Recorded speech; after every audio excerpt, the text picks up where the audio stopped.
जय महाराज। नमस्ते विद्यार्थी मित्रों, हमने पत्र लेखन एवं डायरी के बारे में जानकारी प्राप्त की। अब हम अभ्यास और स्वाध्याय देखेंगे। यहाँ देखिए, पहला प्रश्न है, निर्देशित विषय के बारे में पत्र लिखिए। पत्र किस तरह लिखा जाता है हमने देखा और समझा, उसी के आधारित हमें यहाँ पत्र लिखने हैं। पहला पत्र है, आपने की हुई अपनी यात्रा या प्रवास का वर्णन करते हुए अपने मित्र को पत्र लिखिए। आपने कोई यात्रा की हो, प्रवास किया हो, तो उसका वर्णन करते हुए अपने मित्र को पत्र लिखना है। यह पत्र बड़ा ही आसान और सरल है।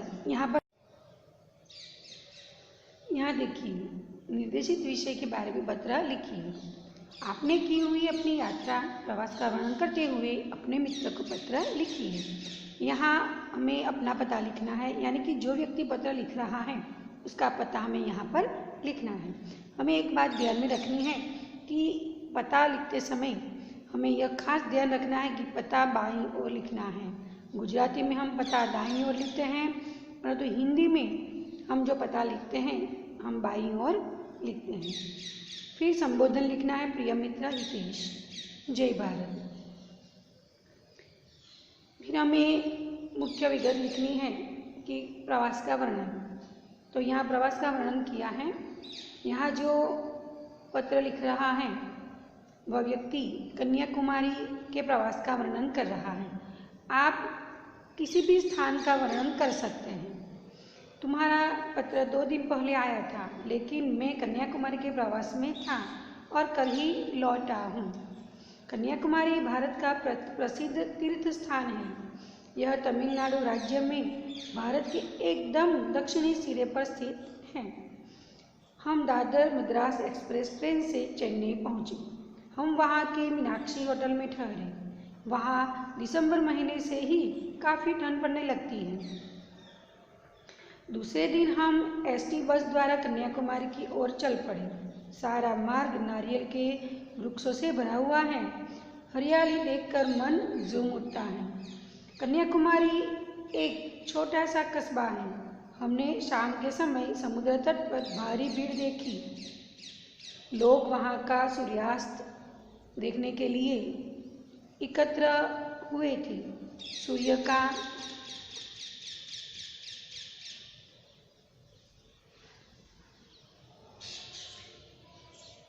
सूर्य का वैसा भव्य रूप मैंने पहले कहीं नहीं देखा। अगले दिन कन्याकुमारी का प्राचीन मंदिर और विवेकानंद शिला स्मारक देखा। वहाँ विवेकानंद की सुंदर मूर्ति दर्शनीय है। हमने कन्याकुमारी के बाजार से शंख और सीपों से बनी हुई कुछ वस्तुएं और एल्बम खरीदी। कुछ चित्र में तुम्हें भेज रहा हूँ। यहाँ सभी सकुशल हैं। बड़ों को प्रणाम। अंत में हमें समापन करना है। यहाँ देखिए,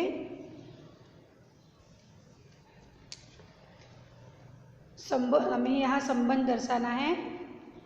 छोटों को प्यार, तुम्हारा मित्र यानी आप जिसे पत्र लिख रहे हैं उसके साथ आपका क्या संबंध है वह दर्शाना है। तुम्हारा मित्र कमलेश। इस प्रकार आपको पत्र लिखना है। दूसरा पत्र देखें, बीमारी के अवकाश के लिए कक्षा शिक्षक को पत्र लिखिए।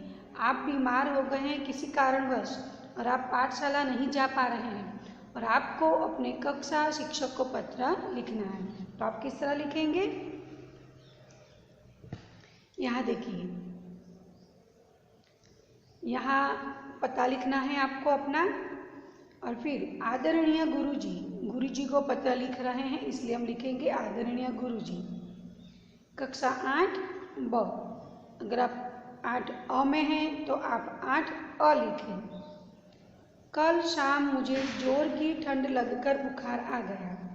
डॉक्टर को दिखाया। उन्होंने बताया कि यह कोरोना का बुखार है और कुछ दिन तक अच्छी तरह से उपचार करना होगा।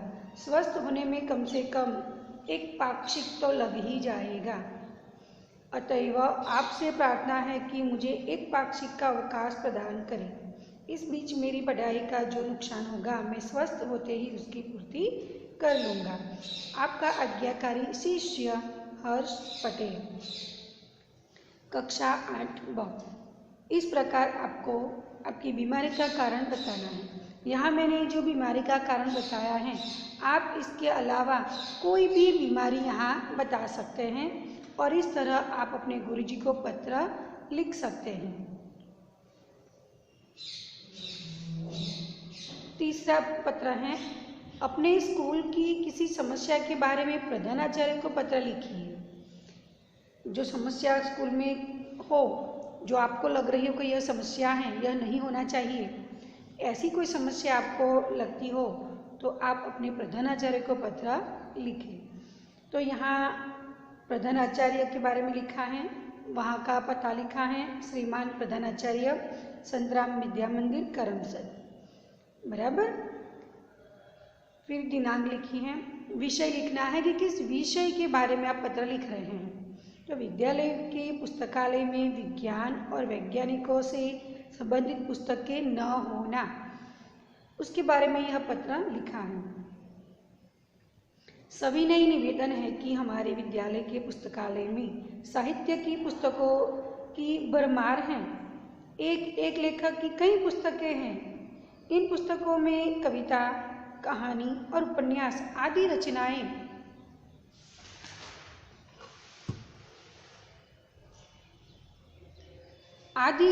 हैं, परंतु विज्ञान से संबंधित पुस्तकें नहीं हैं। वैज्ञानिकों की जीवनी संबंधित पुस्तक तो एक भी नहीं है। ऐसी पुस्तकें पढ़ने से बहुत प्रेरणा मिलती हैं। वैज्ञानिकों के अनुभव विज्ञान के प्रति रुचि जगाते हैं। पुस्तकालय में इनका अभाव बहुत खटकता है। आशा है आप इस अभाव की पूर्ति पर ध्यान देंगे। इस प्रकार आप अपनी समस्या प्रस्तुत कर सकते हैं और अंत में आपको लिखना है कि जिसे आपने पत्र लिखा है उसके साथ आपका क्या संबंध है। तो आपका आज्ञाकारी शिष्य, आप गुरुजी से पत्र लिखते हैं गुरुजी को, तो शिष्य का संबंध हुआ आपका, इसलिए आप लिखते हैं यहाँ पर आपका आज्ञाकारी शिष्य सुधीर कपड़िया, कक्षा 8 ब। इस प्रकार आपको यहाँ पर लिखना है। फिर देखिए प्रश्न नंबर 2, सोचिए और लिखिए। सोच कर लिखना है। अगर तुम्हें मोबाइल फ़ोन पर अपने मित्र को SMS द्वारा बधाई संदेश भेजना है तो क्या लिखोगे, है ना। तो यहाँ देखिए,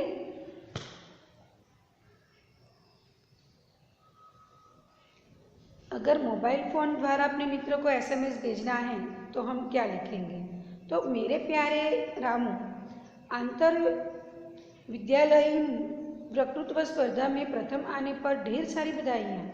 अपनी ओर से मैं टाइटन घड़ी भेज रहा हूँ। अब तो पार्टी में ही मिलेंगे अभिनंदन। तुम्हारी ही सखी। आप कुछ भी लिख सकते हैं, यहाँ नाम लिखना है निखिल, मैंने नाम लिखा है यहाँ पर, बराबर।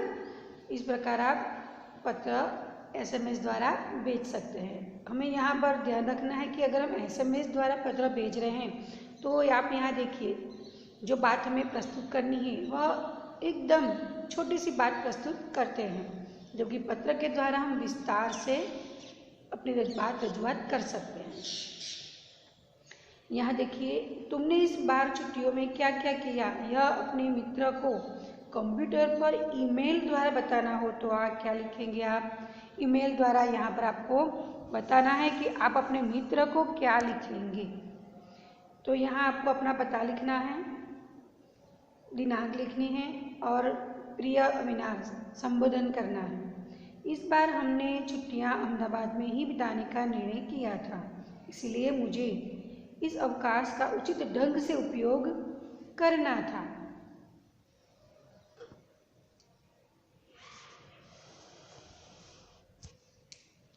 मैं नित्य प्रातःकाल व्यायामशाला जाता था। वहाँ तरह तरह के व्यायाम के साथ साथ योग का भी अभ्यास करता था। दोपहर को भोजन के बाद कुछ समय दूरदर्शन देखता था। बाद में साइकिल पर बैठकर मैं कंप्यूटर क्लास में जाता था। शाम को वहीं से हमारी दुकान पर जाता था और 8 बजे पिताजी के साथ घर लौटता था। रात को दूरदर्शन देखता था या बहन के साथ कैरम या चेस खेलता था। इस तरह छुट्टी के दिन कब बीत गए इसका पता ही न चला। तुम्हारा मित्र सौरभ। इस प्रकार आप अपने मित्र को कंप्यूटर पर ईमेल भेज सकते हैं।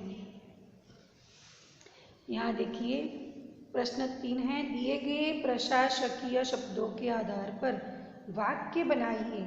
यहाँ जो प्रशासकीय शब्द दिए गए हैं आपको इसका उपयोग करके वाक्य बनाना है। यहाँ पर देखो, अधीक्षक, तो शर्मा जी कई वर्षों तक रेडियो के समाचार विभाग के अधीक्षक रहे। यह पद है, जो व्यक्ति वहाँ काम करता है उस पद पर उसे अधीक्षक का पद मिला है।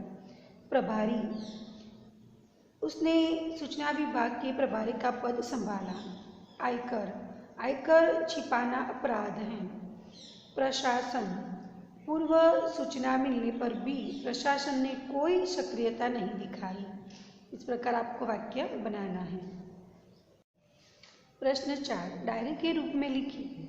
किसी एक पूरे दिन के अपने अनुभव का विवरण। यहाँ पर पूरे एक दिन का विवरण लिखना है, तो हम लिखेंगे कर्मशः दिनांक 26 अक्टूबर 2020।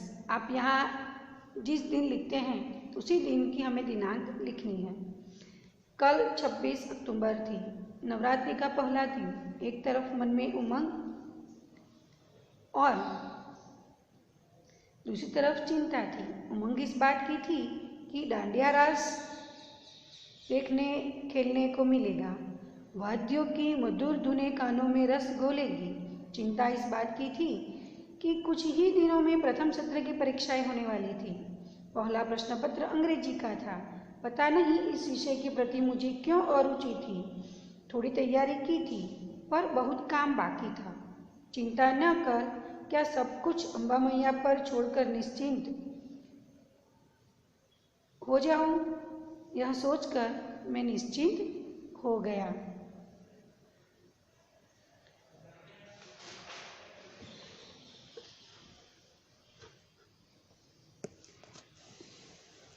यहाँ देखिए, वार्षिक उत्सव में सर्वश्रेष्ठ वक्ता का पुरस्कार मिलने का आपका अनुभव, यानी कि आपको वार्षिक उत्सव में सर्वश्रेष्ठ वक्ता का पुरस्कार मिला है और आप अपना अनुभव लिख रहे हैं। तो अपने गांव का नाम, मुंबई और दिनांक लिखनी है। हमारे विद्यालय का इस वर्ष का वार्षिक उत्सव मेरे लिए एक सुनहरी यादगार घटना बन गया है। उत्सव में वक्तृत्व स्पर्धा का भी आयोजन था। विषय था विज्ञान शाप या वरदान। स्पर्धा का अंतिम वक्ता मैं था, लेकिन मुझे प्रथम पुरस्कार मिला। मित्र हैरान थे कि यह बहुत कम बोलने वाला आज इतना धड़ाधड़ कैसे बोल रहा है। सचमुच उस समय मेरी वाणी पर सरस्वती विराजमान हो गई थी। शाम को पिताजी घर लौटे तो बहुत खुश थे। इस प्रकार आपको अपना अनुभव लिखना है। यहाँ देखिए, आप अपने जीवन का कोई सुखद अनुभव, यानी कि आपके जीवन में कोई सुखद अनुभव आपको हुआ हो उसका वर्णन करना है। सूरत या दिनांक लिखनी है। आज का दिन तो सचमुच अविस्मरणीय रहा। दिवाली के मेले में जाने के लिए माँ ने 20 रुपये दिए थे। अब इस छोटी सी रकम में क्या मेले का आनंद लिया जा सकता है। इसमें 5 रुपये तो बस के किराए के लिए ही थे। मैं मेले में जाने के लिए निकल ही रहा था कि मेरे मौसा और मौसी आ गए। वे बोले, मेला देखे तो मुझे भी बरसों हो गए, चलो मैं भी आज मेले का आनंद ले लूँ। मैं मौसा जी की बाइक पर सवार हुआ और फट फट करती हुई उनकी बाइक सड़क पर हवा से बातें करने लगी। मेले में हमने खूब आनंद लिया। समोसे खाए, लस्सी पी, गुलाब जामुन का स्वाद लिया, फ़ोटो खिंचवाए, निशानेबाजी में इनाम जीता और चरखी पर बैठे। हाथी की सवारी का भी आनंद लिया। इतना सब आनंद लेने के बावजूद मेरे 20 रुपये जैसे के तैसे जेब में पड़े रहे। मेले में घूमने का वह सुखद अनुभव शायद ही कभी भूल पाऊँ। इसका श्रेय मौसा जी को है। इस प्रकार सुखद अनुभव का वर्णन यहाँ पर किया गया है। अब हम देखेंगे स्वाध्याय। स्वाध्याय में प्रश्न 1, नीचे दिए गए डायरी के अंश का अपनी मातृभाषा में अनुवाद कीजिए। यहाँ जो हिंदी पैराग्राफ दिया गया है उसका हमें मातृभाषा में अनुवाद करना है। तो मैं सीधे ही मातृभाषा में अनुवाद करती हूँ, आप अपनी किताब में ध्यान से देखिए। अनुवाद। आज तारीख 10 ऑगस्ट 2011 રાત્રે ઊંઘ આવતી નહોતી, આનંદનો પાર નહોતો। ક્યારે સવાર પડે અને તેની રાહ જોતો હતો। સ્કૂલમાંથી પર્યટનમાં જવાના આનંદની કલ્પના કરતાં કરતાં મને ઊંઘ આવી ગઈ। વહેલી સવારે 4 વાગ્યે એલાર્મ વાગ્યું અને મમ્મીનો અવાજ સંભળાયો, રાકેશ ઉઠ, 4 વાગી ગયા। હું આનંદ અને ઉત્સાહથી ઉઠ્યો। મનમાં ડર પણ હતો કે ગુરુજી ધમકાવે નહીં। સ્નાન વગેરે પતાવીને સ્કૂલે પહોંચ્યો। બધા સાથીઓ આવી પહોંચ્યા હતા। ગુરુજીએ સૌને બસમાં બેસાડ્યા અને અમે પર્યટન માટે નીકળી પડ્યા। આ રીતે એનું અનુવાદ કરવાનું છે।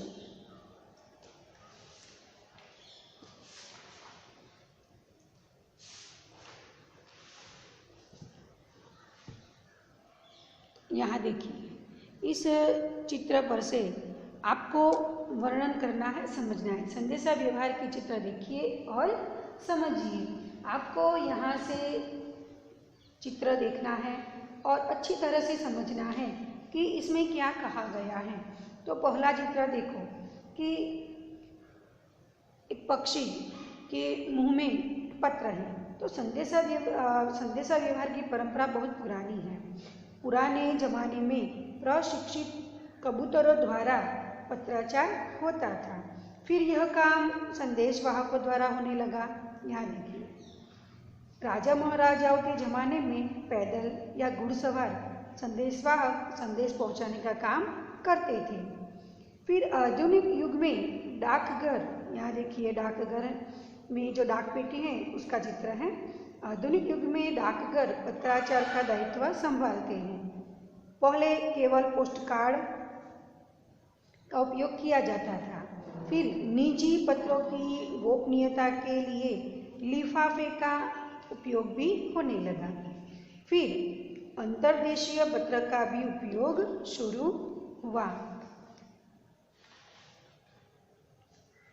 यहाँ देखिए, आजकल टेलीफोन संदेश व्यवहार का श्रेष्ठ साधन है, माध्यम है। अब तो मोबाइल और इंटरनेट की भी सुविधा आ गई है। यहाँ देखिए, इंटरनेट की सुविधा भी आ चुकी है। इनसे संदेशा व्यवहार के क्षेत्र में अद्भुत क्रांति आ गई है।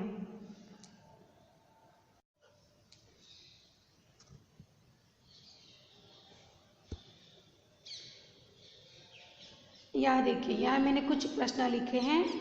बड़ों से पूछकर पता करो। आपको अपने बड़ों से पूछकर जानकारी प्राप्त करनी है। हम जो पत्र लिखते हैं वे दूसरों तक कैसे पहुँचते हैं? कौन ले जाता है? हम तक कौन पहुँचाता है? पत्र कहाँ इकट्ठे होते हैं? ऐसे प्रश्न हमें अपने बड़ों से पूछने हैं। तो हम जो पत्र लिखते हैं वे पत्र पेटी में डालते हैं, यानी कि डाक पेटी में डालते हैं। डाकिया उन्हें डाकघर ले जाता है। डाकघर से उन पत्रों को पते के अनुसार रेल द्वारा वहाँ के डाकघरों में भेजा जाता है। वहाँ से फिर वे पत्र स्थानीय पते के अनुसार डाकिया द्वारा हम तक पहुँचाए जाते हैं। दूसरा प्रश्न है, आजकल पत्र किस किस माध्यम से एक दूसरे तक पहुँचते हैं? तो हम जानते हैं कि आजकल पत्र डाक, कुरियर और ईमेल के माध्यम से एक दूसरे तक पहुँचते हैं। जिस क्षेत्र में आप रहते हैं वहाँ का पिन कोड यानी कि पोस्टल इंडेक्स नंबर कोड क्या है? तो मैं करमसद में रहती हूँ, इसलिए वहाँ का पिन कोड नंबर है 388 325। इस प्रकार आपको अपने गांव की जानकारी प्राप्त करनी है और अपने गांव का पिन कोड नंबर याद रखना है। जय महाराज।